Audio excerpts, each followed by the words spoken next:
Greetings planty people and welcome back to my jungle.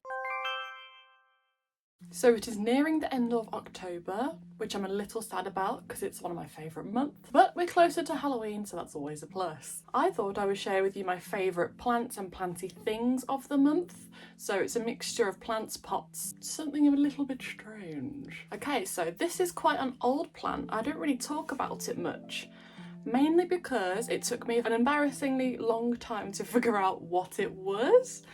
And turns out it's an Epipremnum pinnatum. So not the variegata version, basically. And I was a bit confused because it was labelled as a Cebu blue, but as you can see, that is not said Cebu blue, because this is more, it's still cool toned, but it's not minty like the classic Cebu blue is. Take a shot every time I say Cebu blue. I grew this from a cutting from our mystery box. This bit's a bit loose because I'm trying to get it to climb up the wall over there. Didn't really expect it to do much so quickly, but here we are. I've given a few pieces to my friends, which is why you'd probably expect it to be longer for a 2-year-old plant, but I don't mind. So it's one of the easiest plants I have actually, as most Epipremnum are. Yeah, it's kind of a little bit tricky to get hold of. I did some research.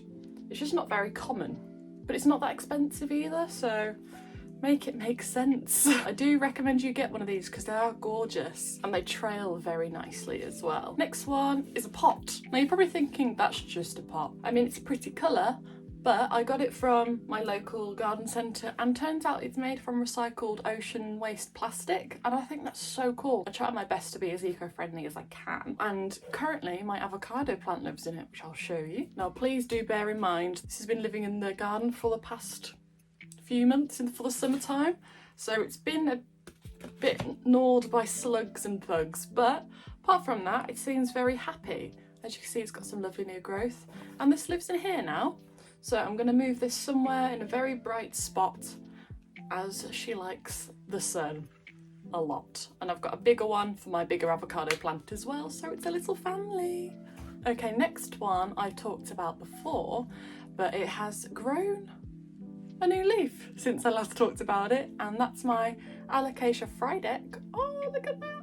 Look at that tiny little, oh, so cute. So these guys are very velvety, and I'd wanted one of these for a long time, like I've mentioned before, but I heard they're very prone to pests and spider mites, so I've been keeping a very close eye on this one, and it seems to be okay. So I got this from the plant swap in Birmingham. I can't remember what I swapped for it, but I'm over the moon. It might have been a Ring of Fire philodendron, but how beautiful is that? And then Alina got the variegated version as well, but I wasn't quite ready for that yet. So I thought I'd try the regular green one first. I think it's beautiful. It's currently in semi-hydro, that's how it came to me. You can see it's got lovely healthy roots and it seems to be loving it. So I'm extremely happy about this. I can't wait for it to get nice and big. I'd say it's one of my favourite Alocasia so far. Beautiful. Let's do a big one next. So this is my Big Daddy Mycons that I did a video on when I installed the moss pole. I can't really do it justice because it's so tall. Look how big these leaves are. I have never seen a Mycons this big in person, and I hope it gets bigger because when they get really mature, they look like a melanochrysum and feel like them too. I do have melanochrysum cuttings that my friends gave me, so Alina and Lottie, and they're rooting up lovely. So if you want to see me install it, I have a video. I think it's a few videos ago. It's quite tricky, but I thought I'd get a really thick moss pole because I want this to get as chunky as possible. Might even add some more cuttings at the bottom. See if I can show you some of the bottom growth. Look at that. And oh, this is very dangerous work. There we go. And I've got a little water thing in the top so it keeps this a little bit damp. And I've said it once and I'll say it again. Mycons, I think, might be my favourite philodendron. It's just so beautiful, velvety and spooky looking. Let me know what your favourite philodendron is. Next one, soil. How exciting! So this is from Soil Ninja and it's the general houseplant mix. My plants have been absolutely loving it. I don't know what magic they put in it, but it's the right consistency. I think it's got fertiliser in there as well. Also, the owners of Soil Ninja are the nicest people ever. Ever, and they have all different types of soils if you've got different ones, but this is just the general one. And honestly, I couldn't recommend it enough. Plus, sorry, it's a bit loud, it has a resealable, so you don't need to worry about flies and pests getting in there. Okay, last but not least, it's actually a carnivorous plant. Ta-da!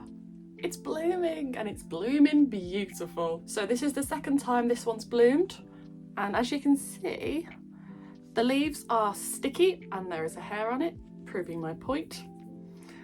So it works as attracting flies and they get stuck to the leaves. I think there's 2 there. Yum, yum, yum, delicious. And the key is with these, give it lots of light, keep it in a humid room so it lives on the shelf in my bathroom, and keep it in a little dish of water. If you can, use rainwater or filtered water, but luckily where I live the water isn't hard water, so it's been absolutely fine. And the cool thing with the flowers, if you press them, you can frame them. How pretty is that? And behind it is a preserved spiderweb, and that lives on my wall by my plants over there. This is just the little frame I got from the charity shop for £1. I'm obsessed. I'm currently pressing another one because I want more, I want more, I want them all. I want them all. Let me know what your favourites are this month, even if it's soil, even if it's a pretty pot, even if it's just a random plant. All my social medias are down below. I will see you in the next one. I hope you have a lovely day, evening, whatever it is, wherever you are. And I'll see you in the next one. Bye-bye.